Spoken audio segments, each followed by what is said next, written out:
Carl Jung once said, "Life really does begin at 40. Up until then, you are just doing research." And maybe that's exactly what it is. The first 4 decades of life, an apprenticeship in becoming. You spend your 20s proving you're smart enough, desirable enough, ambitious enough. You chase degrees, jobs, relationships, versions of success you didn't define but were told you should want. You measure your worth in checklists, the partner, the apartment, the promotion. You become fluent in comparison.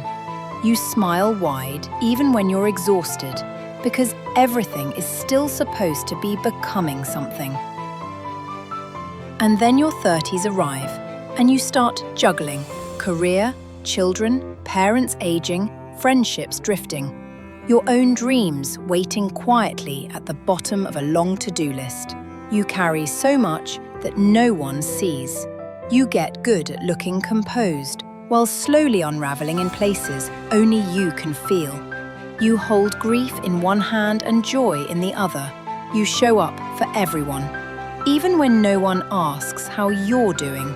You juggle identities, timelines, expectations, and through it all, a quiet voice begins to ask, is this who I really am, or just who I had to become to keep everything in the air?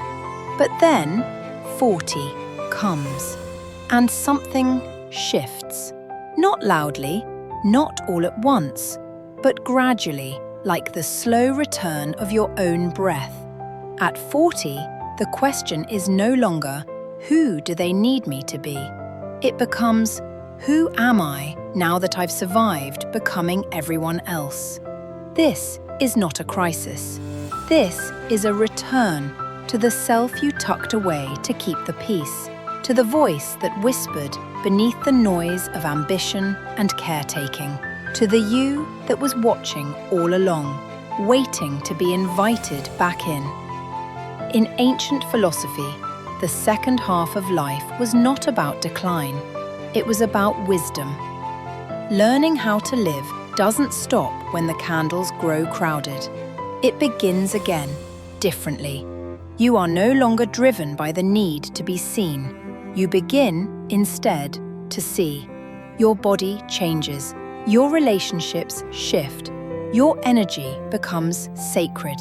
You care more deeply and far less at the same time.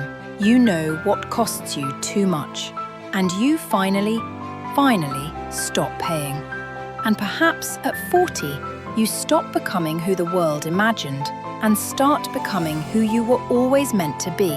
The woman who says no without guilt, the woman who walks away without apology, the woman who listens to her body like it's a sacred text. At 40, there is no map, only intuition, only the quiet knowing of a woman who has gathered her pieces and is now choosing what to carry forward. Carl Jung believed that the second half of life is when the soul turns inward, when we stop striving outward and begin seeking meaning within. This is not the beginning of the end. It is the beginning of the deep life. The conscious life, the one you get to live on your own terms. You've done the research. Now begins the becoming.